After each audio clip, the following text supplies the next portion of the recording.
তো রাসূল সাল্লাল্লাহু আলাইহি সাল্লামকে বলা হলো সবচেয়ে উত্তম নেয়ামত কোনটা? তখন আল্লাহ রাসূল বললেন আল খুলুকুল হাসান, সবচেয়ে উত্তম নেয়ামত আল্লাহর পক্ষ থেকে ভালো আচরণ। কারো বদনাম করে দিন কাটাবেন না। গীবত এমন ভাবে আজকে উঠবেন যে গীবতের মুখে পেশাব করে দিলাম, জিন্দেগিতে গীবত করব না, যা কিছু আমার অর্থ সম্পদ বদনাম করে লুটে নেক, তাতে আসে যায় না। হিংসা করবেন না, আরেকজনের উপরে হিংসা করে নিজে ক্ষতিগ্রস্ত হবেন না, এ আচরণ ভালো নয়। হিংসা এমনিতে জন্ম নেয়। এক হুজুর আর এক হুজুরের সাথে কথা বলে না, শয়তান পাগল করেছে হুজুরকে। আমি বলছি মৌলানা সাহেব আসেন জামিয়া সালাফে বক্তব্য দেওয়ার জন্য, তা হাসছে, বলছে আপনি আসতে পারবেন না। তো আবার হাসছে, তখন বলছি আপনার বাপও পারবেন। চাঁপাইনবাবগঞ্জের মানুষ তো আমরা, বলে আমাকে ডাকেন, এখনই ডাকেন, এখনই চলে যাবো। এইভাবে হিংসা পাতায় পড়ি না, ওকে ছিঁড়ে দিয়েছে। সম্মানিত দিনী ভাই বোন, সবচেয়ে উত্তম নিয়ামত হচ্ছে সদাচরণ। নওয়াস ইবনে সামান রাদিয়াল্লাহু তাআলা আনহু বলেন, রাসূল সাল্লাল্লাহু আলাইহি ওয়াসাল্লামকে জিজ্ঞাসা করা হলো একবার, মাল বিররু ওয়াল ইসমু, আল্লাহর নবী একটু বলেন তো পাপ কি জিনিস, নেকি কি জিনিস? পাপ কাকে বলে, নেকি কাকে বলে, একটু বলেন তো আল্লাহ রাসূল। তো আল্লাহ রাসূল বলছেন, আল বিররু হুসনুল খুলুক, নেকি হলো ভালো আচরণ। নেন এবার আল্লাহ রাসূল বলবেন, নেকি হলো কোরআন তেলাওয়াত। কোরআন তেলাওয়াত তো নেকি হয়। নেকি হলো তাহাজ্জুদ, তাহাজ্জুদ তো অনেক বড় ইবাদত। নেকি হলো কুরবানি, বড় বড় ইবাদত যেগুলো জান্নাত পর, কুরবানি তার একটা। আল্লাহ রাসূল এগুলো বলবেন। তো জিজ্ঞাসা করা হলো নেকি কি জিনিস, আল্লাহ নবী উত্তরে কি বললেন? সদাচরণ, ভালো আচরণ। মনে থাকবে না মনে হয়, হাদিস বুখারী মুসলিম। উত্তর হলো সদাচরণ, ভালো আচরণ। ভালো আচরণ কি জিনিস? সাওবান রাদিয়াল্লাহু তাআলা আনহু বলেন, রাসূল সাল্লাল্লাহু আলাইহি সাল্লাম বলেছেন, মান সাররাহু আয়ুনসালাহু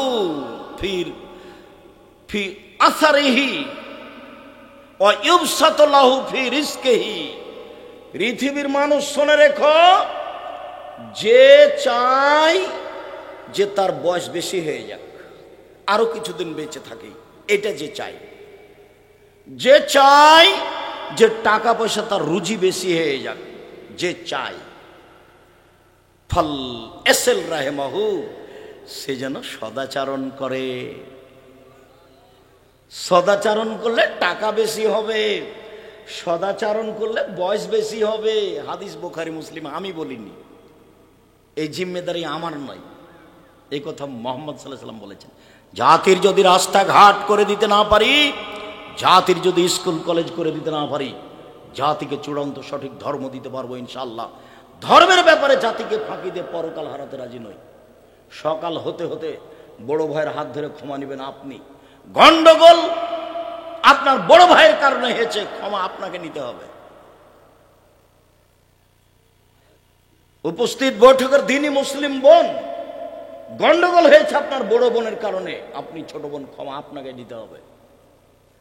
গন্ডগোল হয়েছে আপনার বড় জায়ের কারণে, যা বুঝেন আপনারা, দুই ভাইয়ের স্ত্রী দুজন, যা যা গন্ডগোল বড় জায়ের কারণে হয়েছে, এ কথাই ঠিক। আপনি ছোট যা, আপনাকে সকাল হতে হতে হাত ধরে ক্ষমা নিতে হবে। হাদিস বুখারী মুসলিম, আল্লাহ নবী এটাই বলেছেন। একদিন এক সন্ধ্যায় মানুষের সাথে কথা বন্ধ করে কাটাবেন না, মানুষের সাথে খারাপ আচরণ দেখে কাটাবেন না। একদিন দেখেছিলেন বয়স 40, এখন দেখছেন 60, তারপর দেখবেন একদিন নেই। অল্প দিন বাঁচতে এসে মানুষের সাথে খারাপ আচরণ করে বাঁচবেন না, এটা খুব ক্ষতিকারক। বিচারের মাঠে নেকি দিয়ে বুঝিয়ে দিতে হবে সব।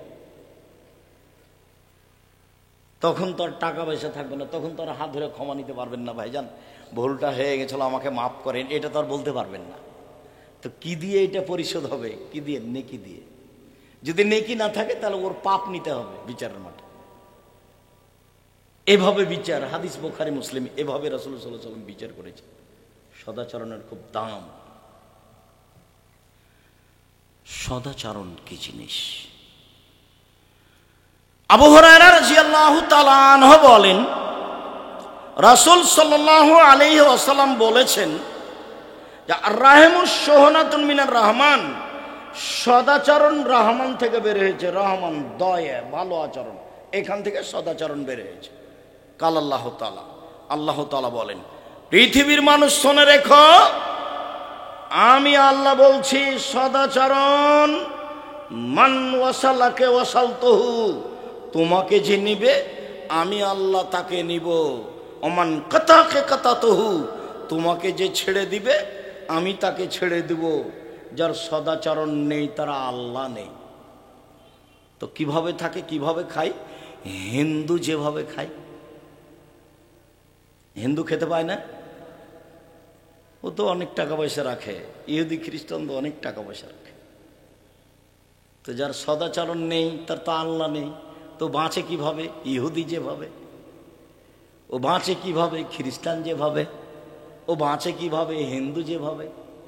আল্লাহ নবী বলেছেন, কথা শেষ, হাদিস বুখারী মুসলিম, মান ওয়াসালাকে ওয়াসালতুহু, তোমাকে যে নিবে আমি তাকে নিব। ওমান কাতাকে কাতাতুহু, তোমাকে যে ছেড়ে দিব আমি তাকে ছেড়ে দেব। আয়েশা রাদিয়াল্লাহু তাআলা আনহা বলেন, রাসূল সাল্লাল্লাহু আলাইহি ওয়াসাল্লাম বলেছেন, আর রাহিমু মুআল্লাকাতুন বিল আরশ, সদাচরণ এইভাবে আল্লাহর আরশ ধরে ঝুলন্ত একটা রূপরেখা নিয়ে। সদাচরণ, এটা হলো সদাচরণ, ভালো আচরণ। রূপরেখা নিয়ে ভালো আচরণ বলে পৃথিবীর মানুষ শুনে রেখো, মান ওয়াসালানি ওয়াসালাহুল্লাহ, আমাকে যে নিবে আল্লাহ তাকে নিবেন। ওমান কাতানি কাতাহুল্লাহ, আমাকে যে ছেড়ে দিবে আল্লাহ তাকে ছেড়ে দিবেন। সদাচরণ বলছে, হাদিস তো বুখারী মুসলিম, প্রায় হাদিস সব গড়ান বুখারী মুসলিমের হাদিস সব। সদাচরণ এভাবে ঝুলন্ত অবস্থায় বলছে, আমাকে যে নিবে আল্লাহ তাকে নিবেন, আমাকে যে ছেড়ে দিবে আল্লাহ তাকে ছেড়ে দিবেন। রাসূল সাল্লাল্লাহু আলাইহি ওয়াসাল্লাম একদা বলছেন, আল্লাহু লা ইউমিন, আল্লাহু লা ইউমিন, আল্লাহু লা ইউমিন, আল্লাহর কসম ও মুমিন নয়, আল্লাহর কসম ও মুমিন নয়, আল্লাহর কসম ও মুমিন নয়। কিলা মান ইয়া রাসূলুল্লাহ, তো সাহাবীগণ বলছেন, আল্লাহর নবী আপনি কার কথা বলছেন? বারবার যে বলছেন যে ও মুমিন নয়, মুমিন না, সে কে? তখন আল্লাহ রাসূল বলছেন, মাল্লা ইয়ামান জারহু বায়াকাহু, যে তার প্রতিবেশীকে কষ্ট দেয় সে মুমিন নয়। ভালো মানুষ আব্দুর রাজ্জাক বিন ইউসুফ কি না, প্রতিবেশীকে জিজ্ঞাসা করতে হবে, তাহলে ধরা পড়বে কেমন ভালো মানুষ। একটা লোক এসে বলছে আল্লাহ রাসূলকে, আল্লাহ রাসূল কাইফা আলামু ইন্নী আসাতু আহসানতু, আমি কি দিয়ে বুঝবো যে আমি ভালো মানুষ, আমি খারাপ মানুষ? আল্লাহ রাসূল বলেন তো আমি কি দিয়ে বুঝবো আমি ভালো মানুষ, আমি খারাপ মানুষ? তখন আল্লাহ রাসূল বলছেন, এজা সামাইতা মিন জিরানাকা ইয়াকুলান আনতা আহসানতা ফাকাদ আহসানতা, যখন তোমার প্রতিবেশী বলবে তুমি ভালো তখন তুমি ভালো। ওয়াইজা সামাইতা মিন আনতা আসাতা ফাকাদ আসাতা, যখন তুমি প্রতিবেশী থেকে শুনবে তুমি খারাপ তখন তুমি খারাপ। আমি কিন্তু অনুবাদক, এখানে আমার কিছু করারও নেই, কিছু বলারও নেই। মুহাম্মদ সাল্লাল্লাহু আলাইহি ওয়াসাল্লাম এভাবে বলেছেন, আমি আপনাকে বাংলা করে দেখাচ্ছি।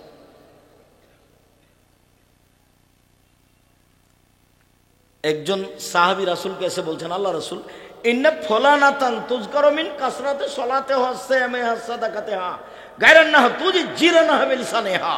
আল্লাহর নবী, একটা মহিলা বেশি বেশি সলাত আদায় করে সবাই বলছে, বেশি বেশি সিয়াম পালন করে সবাই বলছে, বেশি বেশি দান খায়রাত করে সবাই বলছে। সবাই যে বলছে যে খুব দান করে, খুব তাহাজ্জুদ পড়ে, খুব সিয়াম নফল সিয়াম পালন করে, মহিলাটা খুব ভালো, তবে মহিলাটা প্রতিবেশীকে কষ্ট দেয়। তখন আল্লাহ রাসূল বলছেন, হে ফিন্নার, ও জাহান্নামে যাবে। নেন এবার তাহাজ্জুদ তো কাজে লাগলো না। আপনি যে বিশ্বাস করেন না, আমি যে বলি যে 3 শ্রেণীর মানুষ জান্নাতে যাবে না, তার 1 শ্রেণীর মানুষ হচ্ছে রাজলাতু মিনান নিসায়ে, পুরুষের বেশধারী নারী, যারা পুরুষের জুতা স্যান্ডেল পরে, যারা পুরুষের শার্ট প্যান্ট পরে, যারা পুরুষের পোশাক পরে, গেঞ্জি গায়ে দিয়ে চলে, স্কিন পায়জামা পরে, এরা জান্নাতে যাবে না। 1450 বছর পূর্বের ঘোষণা। 2 অধ্যায়ুস এল্লাযী কুরিফ ফিহাল খাবাসা, যে তার বাড়িতে বেহাইয়ের সুযোগ দিয়েছে। এই মেয়ে যার, এই মহিলা যে স্বামীর, ও কাপুরুষ স্বামী কিভাবে দিন কাটায়, ও তো কিছু বুঝে না, এমনিতেই পিতা। ওর মা তো কিছু বুঝে না, এমনিতেই মা। ওর বাপে বিবাহ দিয়েছে, স্বামীর কাছে গেছে, তাই বাচ্চা হয়েছে, সেজন্য ও মা। মা কাকে বলে তার তো কোনোদিন হিসাব নেই। 1 মিনিট, একটু পরে সদাচরণের কথা আসছে, যেহেতু এখানে কথাটা মনে পড়েছে, মাথায় বারবার আঘাত করছে, একটু বলে নি। জাবের রাদিয়াল্লাহু তাআলা আনহু বলেন যে আমি একদা আল্লাহ রাসূলের সাথে যুদ্ধ করতে গেছিলাম, ফিরে আসছি, মদিনায় ঢুকবো। এখন ঢুকবো তো আল্লাহ রাসূল বলছেন, এই সাহাবীগণ সবাই এখানে বসেন, সকালে বাড়ি যাব। তো আমি জাবের বললাম, আল্লাহর নবী আমি তো নতুন বিবাহ করেছি, আমাকে একটু বাড়ি যেতে অনুমতি দেন। তখন আল্লাহ রাসূল অন্যদিকে চলে গেলেন, বললেন, ও তুমি নতুন বিবাহ করেছ, কুমারী মেয়ে বিবাহ করেছ না তালাক প্রাপ্তা মেয়ে বিবাহ করেছ? তা বললাম, আল্লাহর নবী আমি তালাক প্রাপ্তা মেয়ে বিবাহ করেছি। ওর স্বামী, ওর বিবাহ হয়েছিল, ওর স্বামী তাকে তালাক দিয়ে দিয়েছে, আমি তাকে বিবাহ করেছি। তো আল্লাহ রাসূল বলছেন, হাল্লা বিক্রম তোলায় বহ তোলায় বোকা, তুমি কুমারী মেয়ে কেন বিবাহ করলে না? তুমি তার সাথে খেলতেও, তোমার সাথে খেলতো। তুমি কুমারী মেয়ে কেন বিবাহ করলে না? তুমি তার সাথে খেলতেও, তোমার সাথে খেলতো। যাক, আল্লাহ রাসূল তো এই পর্যন্ত বললেন। এখন দেখেন জাবের কি বলেন। জাবের রাদিয়াল্লাহু তাআলা আনহু বলেন, আল্লাহ নবী শোনেন, আমার আব্বা উহুদের যুদ্ধে শহীদ হয়েছেন 9 জন মেয়ে রেখে, আমার 9টা বোন আছে। আল্লাহ রাসূল শোনেন, হাদিস কিন্তু বুখারী মুসলিম, আমার আব্বা উহুদের যুদ্ধে শহীদ হয়েছেন 9টা মেয়ে রেখে, আমার 9টা বোন আছে। আক্রাহু আন আতাযাওয়াজা মিসলাহুন্না ওয়া ফি রাওয়াতিল আল খারকা, আমার বোনদের মতো কম বয়সের মেয়েকে আমি বিবাহ করা পছন্দ করিনি 4টা কারণে। আমার বোনদের মতো কম বুদ্ধির মেয়েকে বিবাহ করা পছন্দ করিনি 4টা কারণে।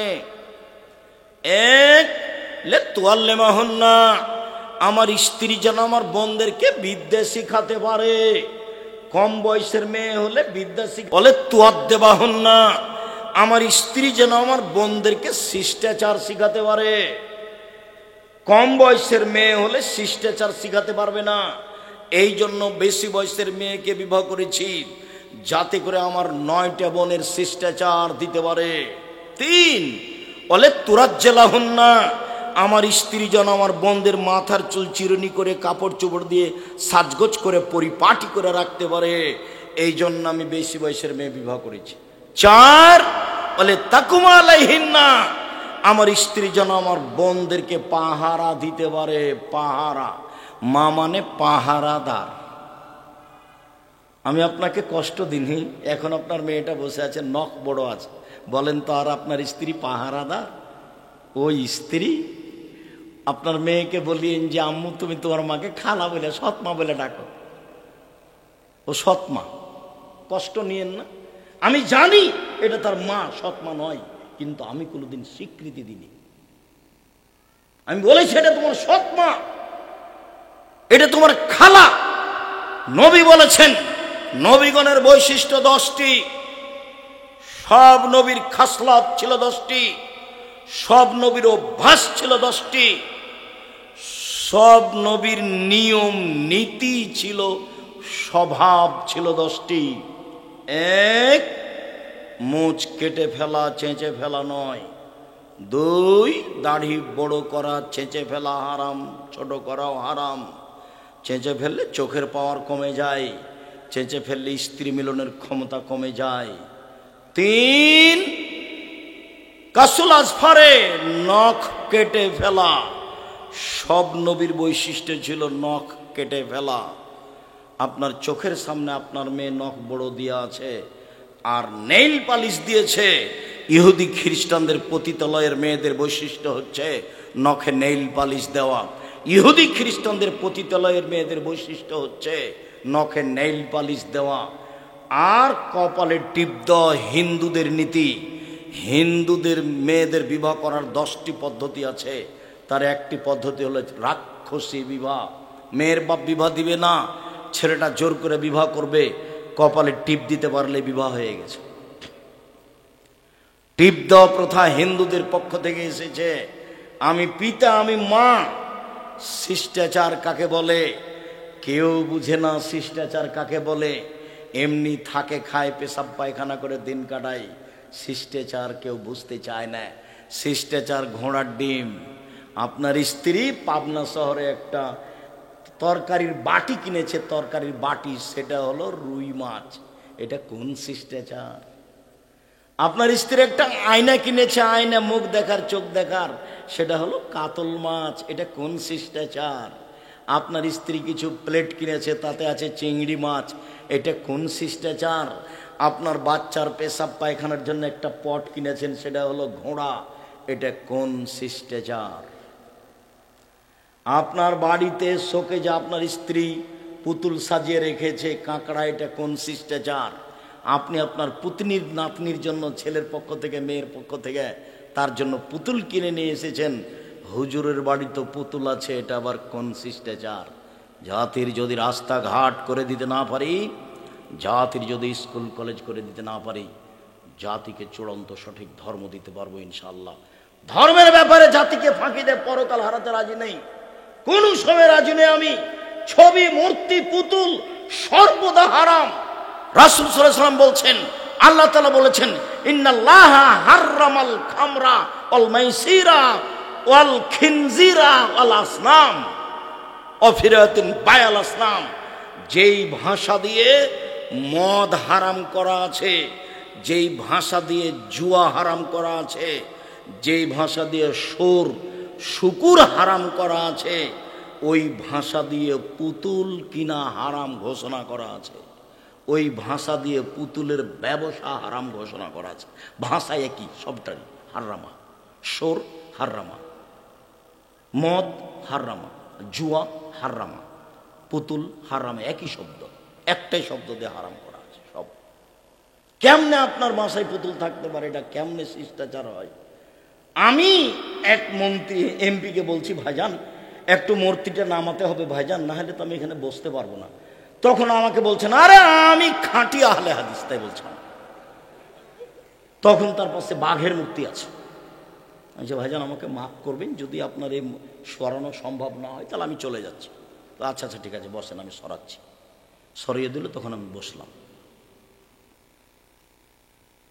একজন মাওলানা নোয়াখালীতে এক বাড়িতে বসে আছে ঘরে।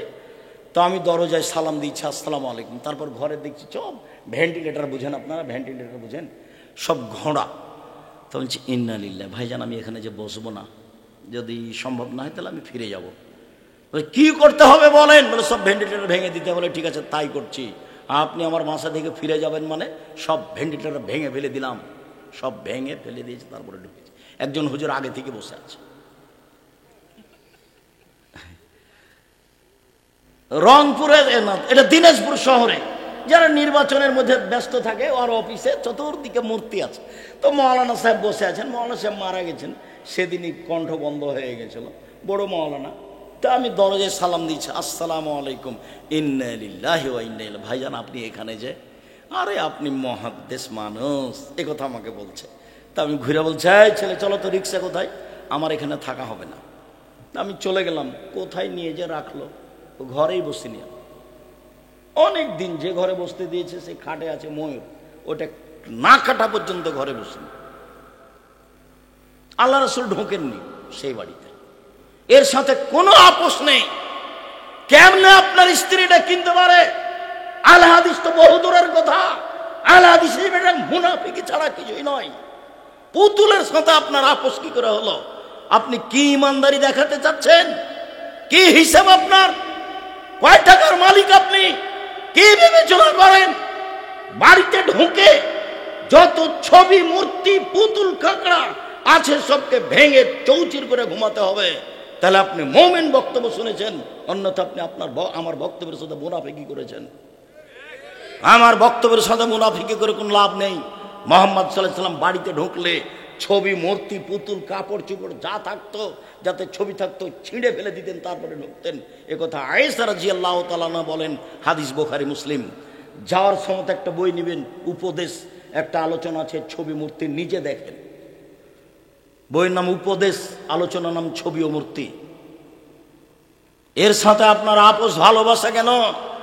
আমাকে বলছে আব্দুর রাজ্জাক সাহেব আমার আম্মাকে ভালোবাসি, সেই জন্য আমার আম্মার ছবি সুন্দর করে সাজিয়ে আমি অফিসে রেখেছি। আমি বলছি আপনি কুসন্তান। ইন্না লিল্লাহ, বলেন কি আপনি? জি। একই কথা। বলে ভালো সন্তান হচ্ছে ওই যে মাকে কবর দিয়ে এসে বাড়িতে ঢুকে মায়ের পাসপোর্ট সাইজের একটা ছবি ছিল, তাকে টুকরা টুকরা করে ছিঁড়ে ফেলে কবরের পাশে গিয়ে কোনো দোয়া যায় না, হাত তুলে বলছে আল্লাহ আমার মাকে ক্ষমা করো। এই সবচেয়ে ভালো সন্তান। এ হলো সুসন্তান। যে মাকে ভালোবাসা দেখাচ্ছে ছবি দিয়ে হলো কুসন্তান, অশিক্ষিত সন্তান। ওকে যদি আমি বর্বর, অসভ্য, অশিক্ষিত প্রমাণ করতে না পারি, জাতির সামনে বক্তব্য দিব না। 30 বছর থেকে বলে এসে আজকে নতুন নয়। সম্মানিত দিনী ভাই বোন, আপনার স্ত্রী আপনার বাচ্চাটার জামার হাতখানটা ডান হাত ঢোকাবে না বাম হাত ঢোকাবে এ কথা জানা নাই।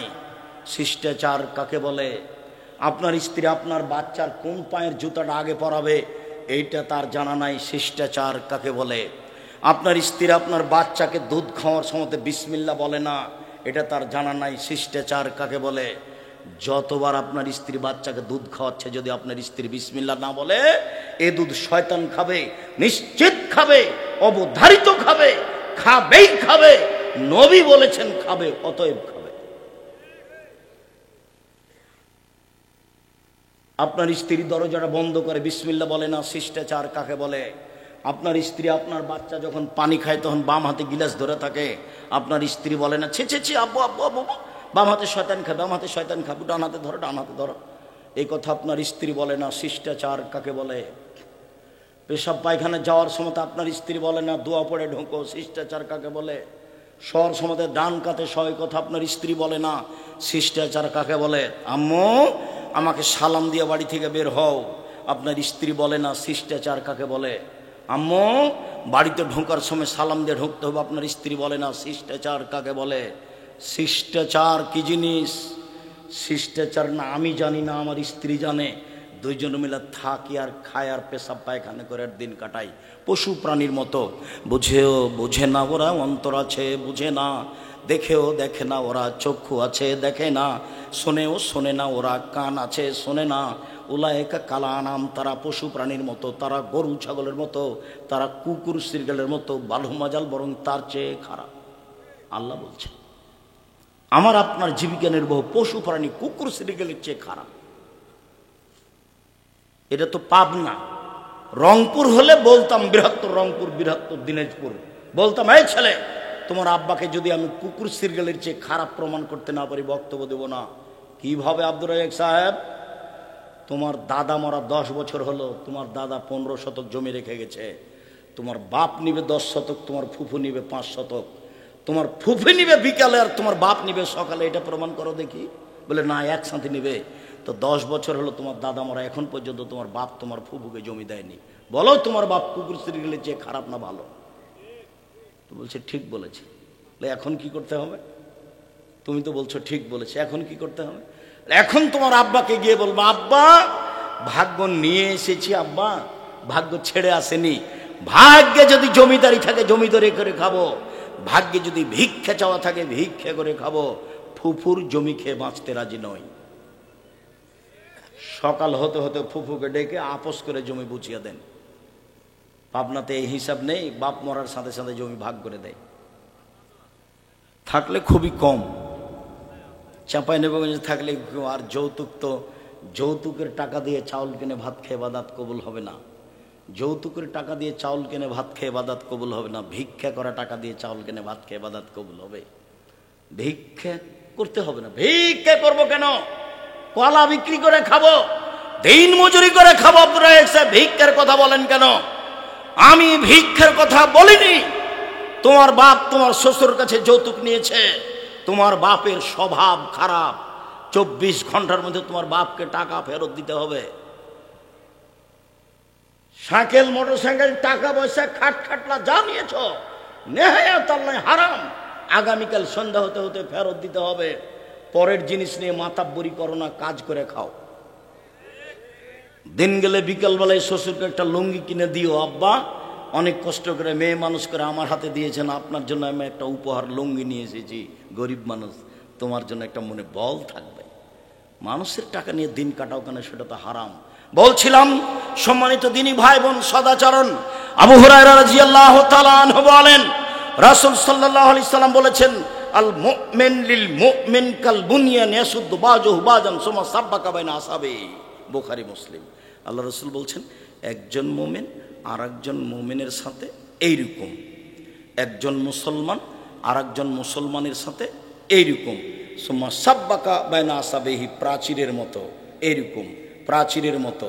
তারপর প্রাচীর দেখাচ্ছেন, ডান হাতকে বাম হাতের আঙ্গুলের মধ্যে ঢোকালেন। দেখেন দেখেন মহিলারা দেখতে পাই কি না, আঙ্গুল যেমন একটা আর একটার মধ্যে ঢুকে গেল। সারা পৃথিবীর মুমিন মুসলমান এরকম একসাথে এইভাবে থাকবে। দেখেন একজন আর একজনকে মানতেই পারে না। আর ফেসবুক তো আমি চালাতে পারি না, আমি তোর মোবাইল রিং হলে খালি অন করতে পারি, আপনার নামটা আমি সেভ করতে পারি না, খালি আমি শুনি যে এগুলো মানুষে বলছে। মোমেন এইভাবে, একথা আল্লাহ রসুল উদাহরণ দিয়ে দেখাচ্ছে। আর একটা দেখেন, আল্লাহ রসুল বলছেন, আল মুমিন লিল মুমিন কারাজুলিন ওয়াহিদ, সারা পৃথিবীর মুমিন মুসলমান একজন। ইনিস্তাকা আইনহু ইস্তাকা কুল্লহু, যদি চোখে ব্যথা হয় সম্পূর্ণ শরীরের লোকটা ব্যথা বুঝে। একজন যদি বিপদে পড়ে প্রতিবেশী সব মুমিন বিপদ বুঝবে। ভাইজান কি করা লাগবে? রাত 12টায় বাড়িতে চিল্লাচিল্লি, তাড়াতাড়ি প্রতিবেশী হিসাবে উঠে, ভাইজান কি করতে হবে? অ্যাম্বুলেন্স আনতে হবে। কি হয়েছে? ডাক্তার ডাকতে যাব। এর নাম হলো প্রতিবেশী, এর নাম হলো ভাই ভাই। একেবারে একজন বিপদে পড়েছে আর একজন জানতে পেরে বলছে ঠিক হয়েছে, ঠিক হয়েছে, উচিত হয়েছে। নাউজুবিল্লাহ। আমি গরু জবাই করতে দেখেছি নিজ চোখে। তো আবার প্রতিষ্ঠানের ব্যাপার, আমি আর আগাচ্ছি না, এ পর্যন্ত থাকলাম। আমি নিজে হাতে গরু জবাই করতে দেখেছি। ইমান কবে বিক্রি হয়ে গেছে কি বুঝাতে চাচ্ছে না আমাকে। তাহাজ্জুদ পড়ে কিছু না বুঝলেও কোরআন হাদিস মোটামুটি ভালো বুঝে আলহামদুলিল্লাহ আপনাকে আমি সঠিক পথ দেখাতে পারবো। কোরআন হাদিসের ব্যাপারে এটা আমার দৃঢ়তা কাজ করে ইনশাআল্লাহ। অতএব আপনি আমার দিনী ভাই, আপনি আমার দিনী বোন, আপনাকে আমি অনুরোধ জানাচ্ছি, মুখ খারাপ করে কাউকে কিছু বলে নিয়ে দিন কাটাবেন না। আচরণ খারাপ করে কাউকে কিছু বলে নিয়ে দিন কাটাবেন না। ক্ষমতা দেখিয়ে আরেকজনের সাথে কথা বন্ধ করে দিন কাটাবেন না। দল সংগঠন করে মানুষের ভিতরে হিংসা বিদ্বেষ তৈরি করে আরেকজনকে খাটো করে অপমান করে দিন কাটাবেন না, কিছুই হবে না। দিন শেষে দেখবেন যে আপনি মারা গেছেন, সব থেকে গেছে। সব আমল এভাবেই থেকে গেল, দিন ছেড়ে চলে যেতে হলো পৃথিবী। কত লোক আমাদের চোখের সামনে চলে গেল। আপনি বিবেচনা করলে দেখবেন কত খালা ফুফু মা বোন আত্মীয় স্বজন সব চলে গেল চোখের সামনে। সবাই নিজ নিজ আচরণ রেখে চলে গেছে। এই জন্য সবাই যেন ভালো বলে কিভাবে করতে হবে, কিভাবে চলতে হবে। ছাড় না দিলে পরস্পর ভালোবাসা টিকবে না। আমার কিসের কম আছে? আমি ওর চেয়ে কি কম? বাড়িঘর নাই আমার, জমি জায়গা নাই আমার, তার পিছে পড়তে হবে, তার হাত ধরতে হবে, তার সাথে কথা বলতে হবে। কিসের ঠেকা বেঁধেছে? এইগুলো হলো গর্ব, এগুলো হলো অহংকার। আপনি মাটির মানুষ, বাস যেই সামনে আসবে তার কাছে ক্ষমা নেবেন, নিজে যে ক্ষমা নেবেন। মান তো উপরওয়ালা দিবে। মান কে দিবে? উপরওয়ালা দিবে। আপনাকে আবার আমি বলে কথা কষ্ট দিতে চাইনি।